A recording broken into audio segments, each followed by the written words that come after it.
Mesdames, Messieurs, bonsoir. Bienvenue à l'émission Un candidat, un programme initié par le Conseil supérieur de la communication CSC dans le cadre de la campagne pour la présidentielle du 29 novembre prochain. Ce soir, nous recevons Sarah Sérémé Séré, candidate du Parti pour le développement et le changement PDC. Bonsoir, Madame Séré. Bonsoir. Avec Ousseni Ilboudou de l'Observateur Parlera, nous allons nous intéresser à votre programme. Mais tout d'abord, Ousseni, bonsoir. Bonsoir. Alors, vous brossez très rapidement le portrait de Madame Séré, qui est la candidate du PDC. Merci, Godefroy. Madame Sérémé, vous êtes née en 1968 à Ouagadougou. Vous avez à peine 15 ans quand déjà le virus, la politique vous prend. Parce que vous êtes parmi les manifestants qui sont dans la rue en 1983 pour exiger la libération du capitaine Thomas Sankara. Vous entreprenez ensuite, vous avez un bac D, des études de médecine que vous ne terminez pas, toujours la politique. Et après 1987, à l'accession du président Comporé, vous avez maille à partir avec le régime. S'ensuit l'exil au Mali, des études de gestion et d'économie, le retour au pays, une entreprise de bâtiments et de travaux publics, la politique encore, le CDP, un premier mandat de député en 2002, un second mandat en 2007, en 2012 la rupture, la création du PDC, et maintenant vous voici investi par le Parti pour le développement et le changement. Est-ce que j'ai oublié un élément important, sinon que vous avez failli être téléspeakerine? Quel effet ça vous fait d'être justement actuellement sur le plateau de la télévision nationale du Burkina? Vous qui avez failli être la maison. En vérité, quand je me retrouve dans la maison, je me sens toujours chez moi parce que j'avais été bien accueillie. J'avais passé les tests et j'étais passée première par excellence. Mais on m'a appelé dès l'annonce pour me dire que mon passé politique, mes activités politiques rappelleraient trop mon histoire et surtout le sankarisme. C'est parce que vous avez manifesté contre l'avènement du Front populaire avec tout ce qu'il y a eu comme, en tout cas, brimade du côté du camp CRS avec un certain Guillaume. C'est ça qui vous a rattrapé? Tout à fait, ça m'a toujours rattrapé durant tout mon parcours politique et social. Mais j'ai appris très vite à transcender ces limites et barrières-là pour pouvoir survivre. Je pense qu'on essaie de vous tuer une fois et que vous échappez. Ne vous laissez pas tuer une deuxième fois en gardant en vous, disons, des événements qui peuvent encore vous détruire et pourrir votre vie. J'apprends toujours à dépasser et aller à l'essentiel, avancer toujours et laisser tout ce qui est mal derrière. Alors, vous avez parlé de changement de comportement, c'est, je crois même le titre de votre programme de société que vous proposez au Burkinabé dans le cadre de cette présidentielle. Est-ce que ce n'est pas un travail de longue haleine? Est-ce que c'est en 5 ans que vous allez réussir à changer ce comportement et ces mentalités? Je pense que quand on vient à la conquête du pouvoir, on vient pour poser sa pierre, pour apporter également sa pierre à l'édifice commun. On ne peut pas tout refaire, on ne peut pas tout construire seul. Et donc, tu pries toujours que celle que tu vas apporter comme pierre soit assez lourde et puisse servir pour l'avenir. Alors pour nous, il est essentiel pour que nous ayons de l'avant de changer nous-mêmes. Nous qui aimons critiquer, qui nous complaisons à ne pas parfois aimer la politique, à ne pas venir à la gestion des affaires de la cité. Nous devons savoir que nous-mêmes, nous devons prendre nos responsabilités, nous devons changer de mentalité, nous devons changer de comportement pour pouvoir gérer vraiment à bien le Burkina Faso.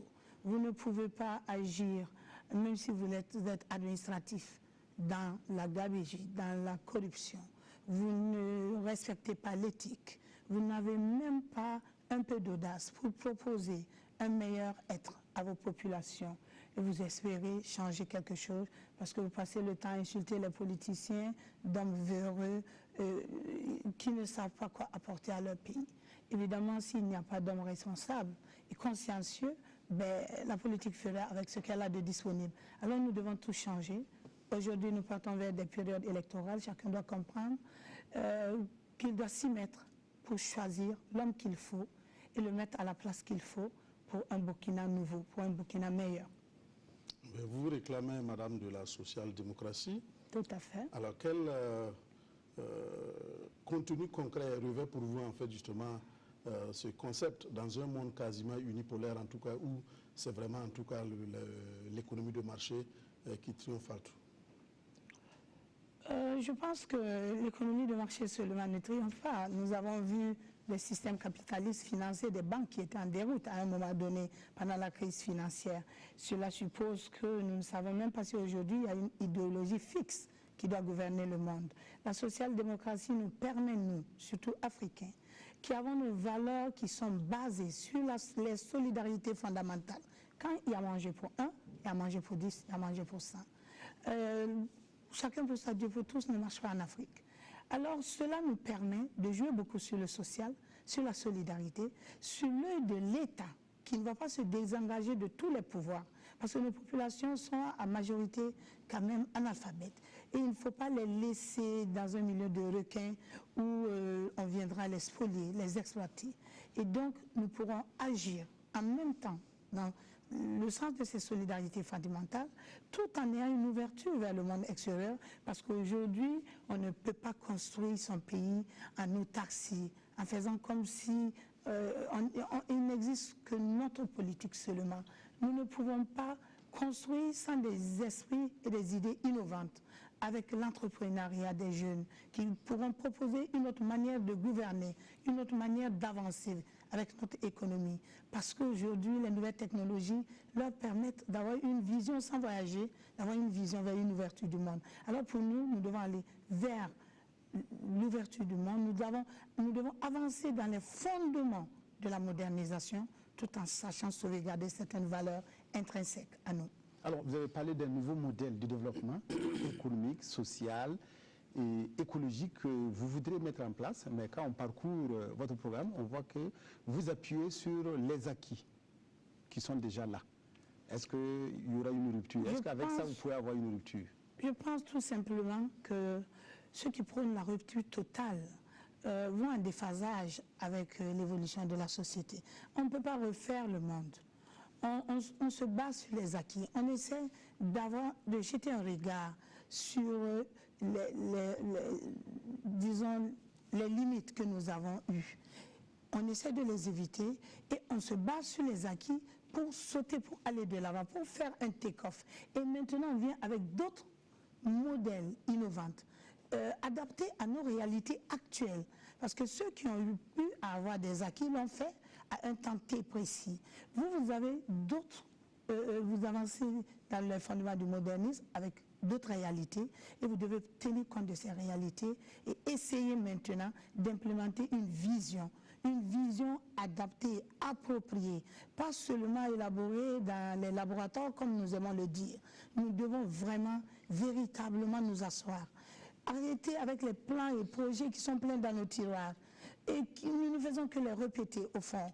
Vous prendrez depuis le début de la fin du colonialisme, nos parents, nos pères fondateurs ont eu les mêmes visions d'unité africaine.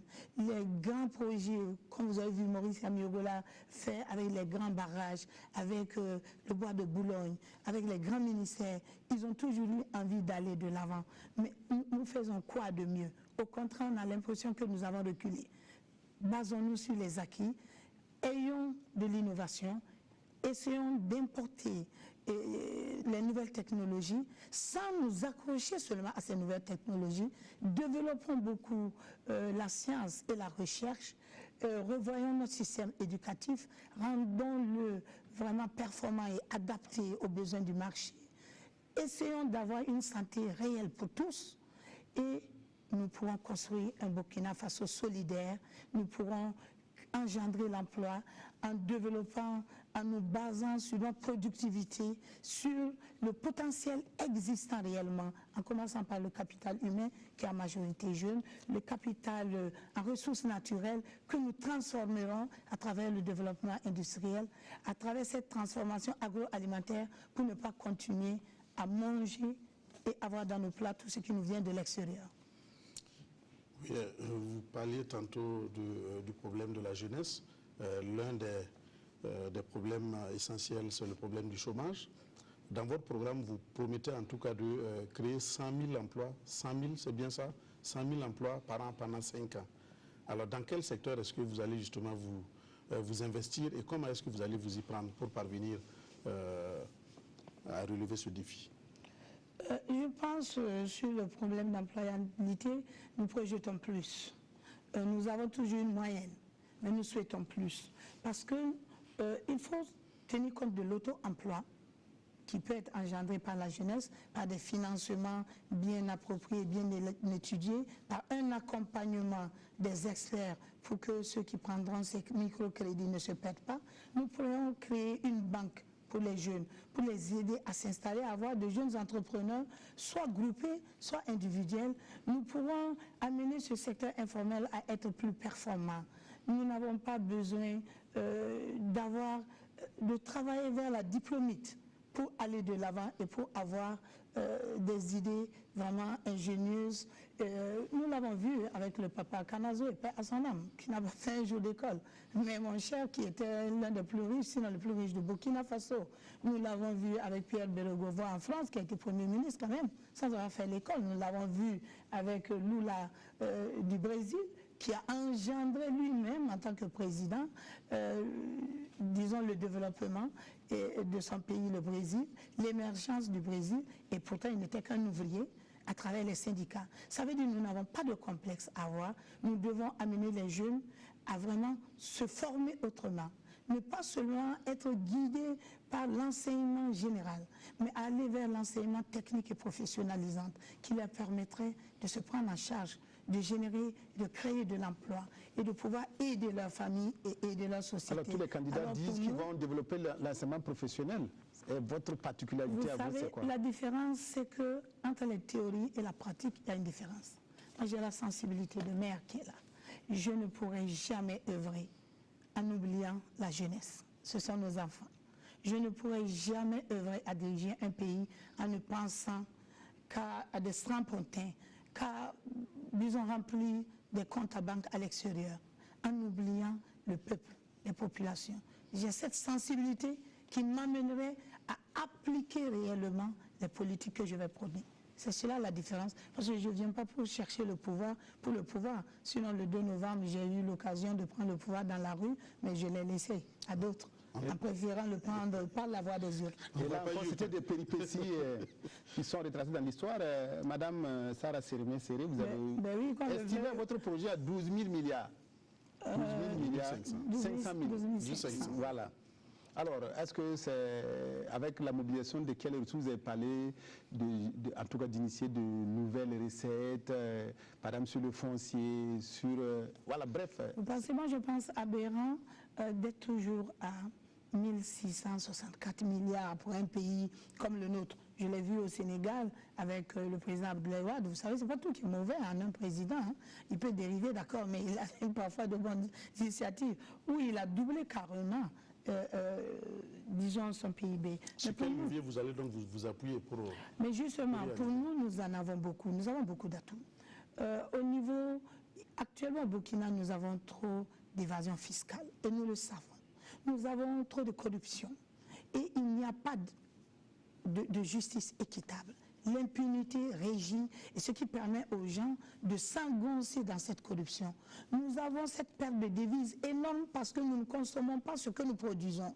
Nous prenons tout de l'extérieur, à commencer par l'alimentaire, à commencer par l'habillement, à commencer par le décor de nos maisons. Tout un ensemble, tout nous vient de l'extérieur. Alors que nous pouvons innover, nous pouvons avoir des intrants, nous pouvons produire burkinabé, qualitativement, le moderniser, et ce sont des recettes qui resteront au Burkina Faso au lieu d'avoir cette perte énorme de devises. Nous pourrons développer l'agriculture avec grand A, l'agro-silvopastoralisme, qui nous permettra, nous, ici, d'atteindre l'autosuffisance alimentaire à travers, évidemment, des produits de qualité, des labels de qualité. Parce que c'est en cela, il faut que nous travaillions pour l'excellence. Pas produire pour produire, pas dire consommer burkinabé pour consommer burkinabé. Je porte le façon d'Anifani, mais je le le modernise pour le rendre plus gai, plus attrayant. Alors je pense que nous pouvons créer également certains impôts, certaines assiettes fiscales qui ne gêneront pas du tout le peuple burkinabé,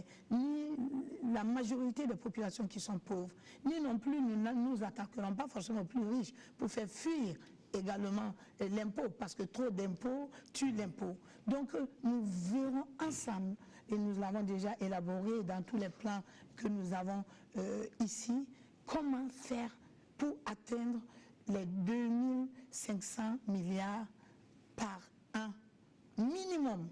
Nous parlons toujours en termes de moyenne. Nous ne parlons pas en termes de deadline que nous ne devons pas dépasser. Non, non, non. Nous parlons en termes de moyenne et nous œuvrerons à le dépasser. Parce que cela nous engendrera un PIB de 7,5%. Mais nous savons que si nous voulons atteindre l'émergence, nous sommes obligés d'atteindre un PIB à 2 chiffres. Et ce n'est pas avec les 7,5%. De croissance, vous voulez dire? Exact. Actuellement, les richesses burkinabées, avec le PIB, chaque burkinabé a 17 000 francs pour vivre. Mais justement, il nous faut travailler à évoluer, à aller de l'avant avec cela. Et vous voyez même un étudiant qui on lui donne une aide, ne peut pas s'en sortir avec 17 500. Le coût de la vie est devenu trop élevé pour que nous nous contentons de ce minimum et que nous nous engonçons dedans. Et en définitive, ce n'est que la corruption qui marche. Alors, et ça devient comme dans certains pays où on dit que le budget, c'est le sac familial du grand-père. Tout le monde y puise et puis après, on vit bien seul, mais la caisse de l'État est vide. Alors, vous avez dit que dans votre programme, qu'il y a 2 défis qui se présentent à vous sur le plan économique. Comment faire sortir le pays du cycle de rupture du financement extérieur et puis comment renforcer la capacité interne du pays pour, en tout cas, mieux prendre financièrement le pays en charge. Alors, ça veut dire 2 défis. Ça veut dire que vous voulez vous débarrasser de l'aide extérieure tout en ne sachant pas comment vous allez faire pour avoir le financement interne. En vérité, je n'ai jamais vu un pays se développer sur la base de l'aide extérieure. Nous et les pays asiatiques, nous avons presque la même histoire. Nous avons tous été colonisés à peu près en même temps. Peut-être eux-mêmes décolonisés bien après. Mais aujourd'hui, ils tendent à être la deuxième, sinon la première puissance économique en tout cas. Mais nous continuons à nous accriber à l'aide. Comme si l'aide va nous aider à nous en sortir. À un moment donné, oui, on nous tenait par l'aide. On nous tenait par le nerf de la guerre. Mais aujourd'hui, ceux-mêmes qui donnent l'aide, c'est leur population qui cotise et qui nous le donne. Donc, ils ont bien envie de nous... On en sort comment, madame? Ça, c'est pour le discours, mais on en sort comment? Mais à travers ce que nous avons dit, comptons d'abord sur nos propres forces. Et nous en avons. Ils ne sont pas plus intelligents que nous. Ils n'ont pas plus de potentiel intellectuel que nous. Malheureusement, c'est vrai qu'un certain président l'avait dit au Sénégal qu'ils ont la matière grise et nous avons en tout cas la matière humaine. C'est aberrant aujourd'hui de le penser. Et donc je pense que nous avons tout le potentiel. Je me rappelle chaque fois d'un dicton chinois qui disait « Je ne peux pas avoir de la terre, je ne peux pas avoir de l'eau. Je ne peux pas avoir une volonté pour travailler et mourir de faim, ni être éternellement dans la pauvreté. » Il n'y a pas l'équivalent et c'est la vérité. Il n'y a pas l'équivalent du proverbe en samo? Si je vous le dis, vous ne comprendrez rien. C'est ça qui est dommage. Madame, restons donc dans le domaine économique. Dans votre programme, vous proposez une relecture du code minier, qui a pourtant déjà été relu, en tout cas sous cette même transition. Alors, est-ce qu'à changer les règles du jeu tous les 6 mois ou tous les ans, vous ne risquez pas quand même en fait d'épouvanter un peu les investisseurs que par ailleurs vous voulez en tout cas attirer? Nous voulons véritablement attirer des investisseurs responsables. Il faut faire la différence. Pas des investisseurs qui viennent pour juste envahir et transférer nos biens à eux. Nous voulons des investisseurs responsables qui agiront également à travers le social, qui agiront à travers notre économie pour booster l'économie. Selon vous, aujourd'hui, malgré tous ces codes miniers relus, en quoi la production minière, le boom minier du Burkina Faso a apporté un plus? Dans certains pays, quand vous voyez qu'il y a un boom pétrolier, vous ressentez les salaires sont multipliés par 10. Au Burkina, le salaire n'a même pas été multiplié par 1,5. C'est juste des petits pourcentages qu'on ajoute toujours. Et nous sommes toujours dans cette misère où on maintient le peuple dans la misère pour mieux le contrôler. Et d'ailleurs, vous savez ce que c'est que le machiavélisme. Et ensuite, on choisit quelques élites qu'on élève et on avance. Mais vous pensez qu'on peut se contenter de cela? Si nous avons des relectures de textes miniers qui sont là, qui font toujours la part belle aux investisseurs, d'accord, mais pas des investisseurs totalement responsables. Je suis désolée, nous devons revoir nos textes, nous devons les adapter à nos réalités. Il y a des associations qui se créaient pour entraîner le développement dans leur zone de production de ces, ou d'extraction de ces mines-là, mais les populations en vérité n'en profitent aucunement. On ne peut pas continuer avec ça. Premièrement, les zones d'abord où on exploite ces produits miniers doivent être les premières à en profiter. Et tout le Burkina, de manière générale, doit profiter de tout, évidemment, cette richesse. Et on doit le ressentir. On ne doit pas vivoter comme nous vivotons actuellement. Nous survivons. Ce n'est pas normal. Vous verrez à Ouagadougou des immeubles, vous verrez qu'il y a un semblant de développement. Rentrez, s'il vous plaît, à quelques kilomètres de Ouagadougou. En tout cas, chez nous, au Sourou, on aime dire que nous sommes en Haute-Volta et certains sont au Burkina Faso. Alors, Madame la candidate du PDC, vous avez dit que, en tout cas, vous ferez de la promotion de la femme. Votre cheval de bataille au cours de votre mandat, si vous êtes élu à Kosiam, promotion de la femme, est-ce que c'est parce que vous êtes femme que ça vous préoccupe le plus? Il est vrai que la sensibilité féminine, je suis une femme, je ne cherche pas à me masculiniser, peut m'amener à mieux comprendre les problèmes des femmes. Mais j'estime qu'un homme politique, un homme grand âge politique, qui pourra négliger plus de la moitié, plus de 52% de son potentiel existant, n'est pas digne d'être appelé homme politique. Parce qu'il doit penser avant toute chose au bien-être général des populations.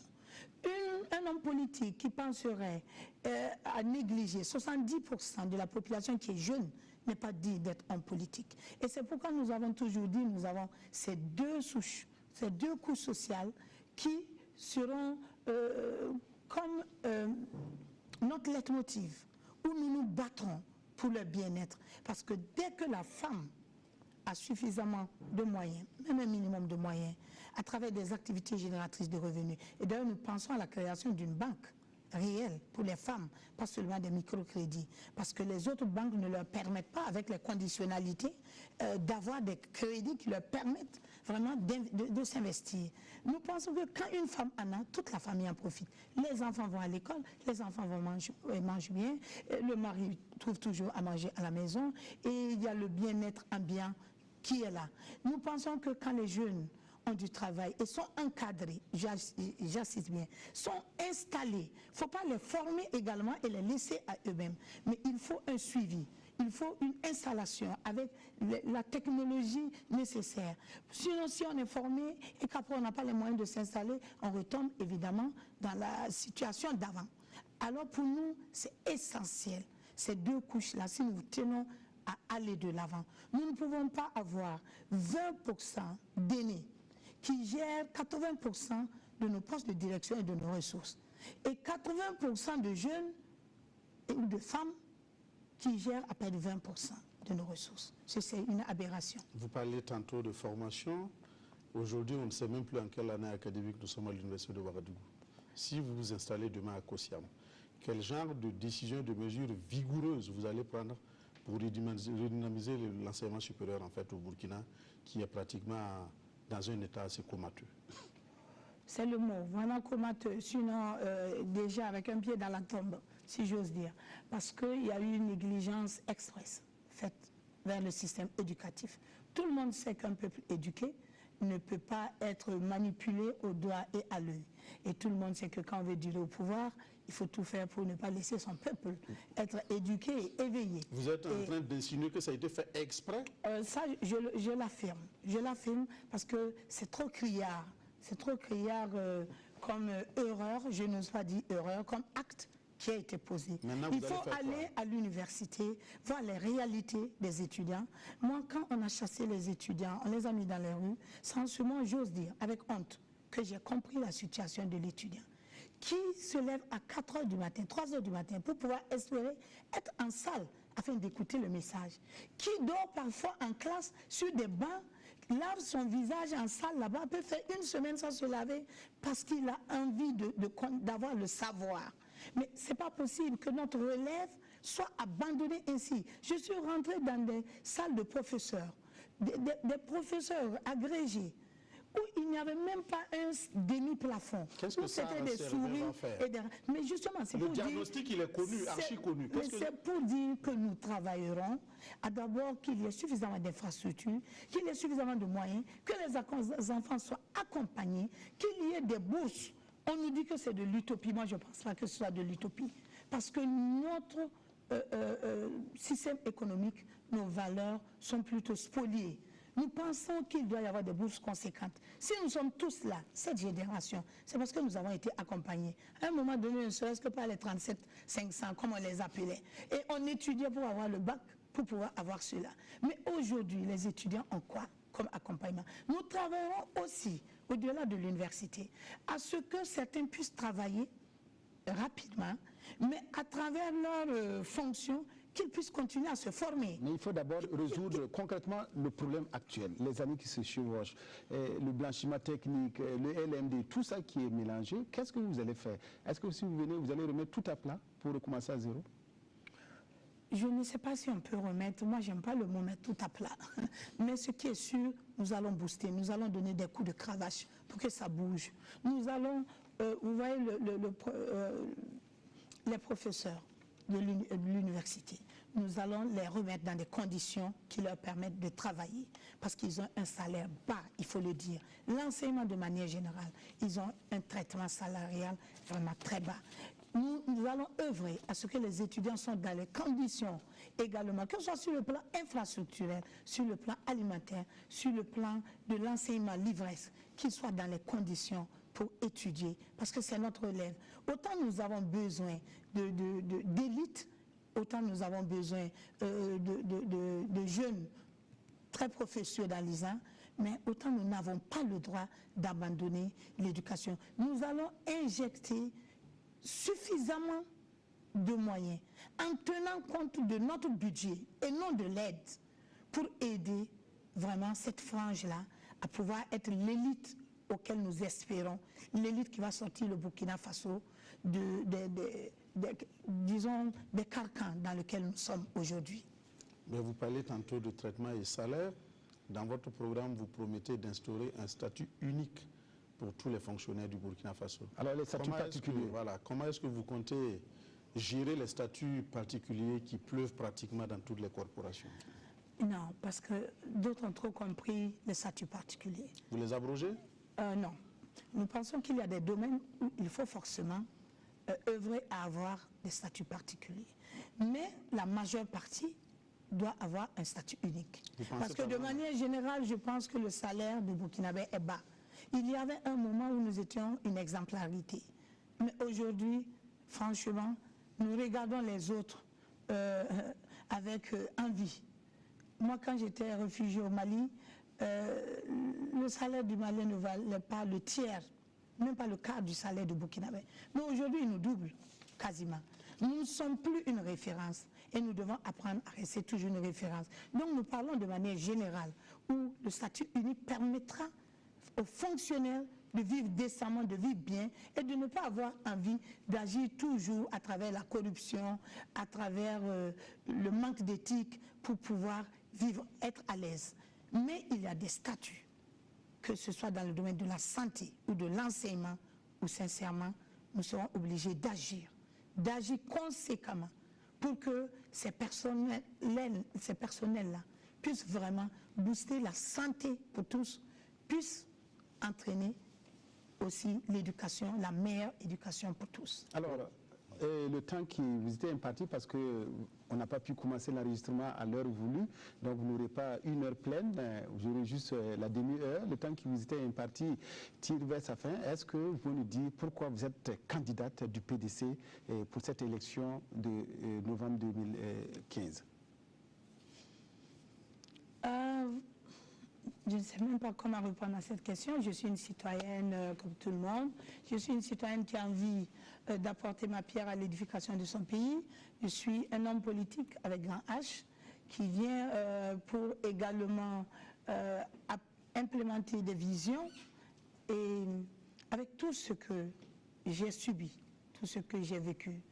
Avec, comme j'aime dire, ce produit de synthèse que je suis de plusieurs dogmes et idéologies idéologie politique. Je ne suis pas allée à la FEANF ou en Union soviétique apprendre. C'est la réelle politique du Burkina.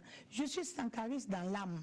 Je ne suis pas sankariste avec un emblème sur le front à crier sankariste. Sankariste, c'est une manière d'être, c'est une manière de vivre, c'est une vision, c'est une intégrité. Ce n'est pas le crier sur tous les toits.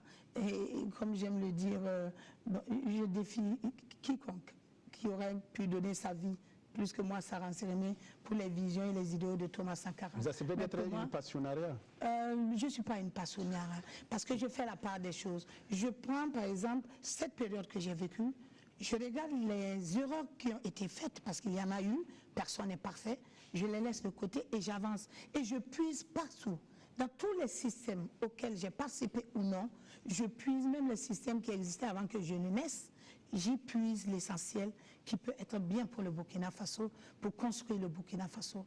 Et c'est en cela, j'estime, que je peux apporter un plus, en étant justement une visionnaire, mais en étant pragmatique, en œuvrant avec une équipe, et non comme un roi télé, qui décide de la vie et de la mort de qui que ce soit. J'agirai surtout dans un esprit de consensus, et aussi avec une sensibilité de mère, parce qu'au Burkina Faso aujourd'hui, nous avons besoin de paix, nous avons besoin de tolérance, nous avons besoin de pardon, pour savoir que certaines personnes peuvent se tromper. C'est continuer dans l'horreur qui est diabolique. Sinon, poser des actes d'horreur ne sont pas diaboliques. Voilà, alors nous travaillerons dans ce consensus-là, dans cette ouverture vers les autres formations, vers même la société civile pour construire le Burkina Faso. Voilà, merci beaucoup Sarah Nseremé Séré d'être venue ce soir nous parler de votre programme.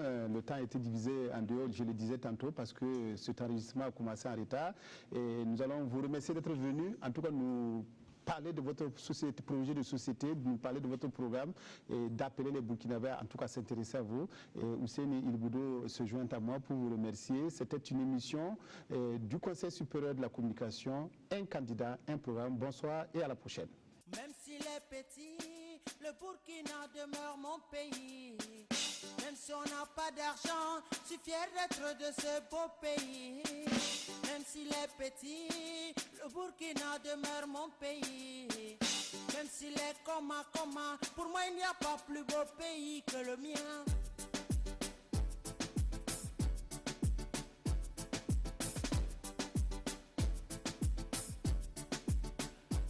Mon pote, Burkina Faso ya mamtenga, Burkina Faso ya mamtenga. Potera mebi weti mapatentume,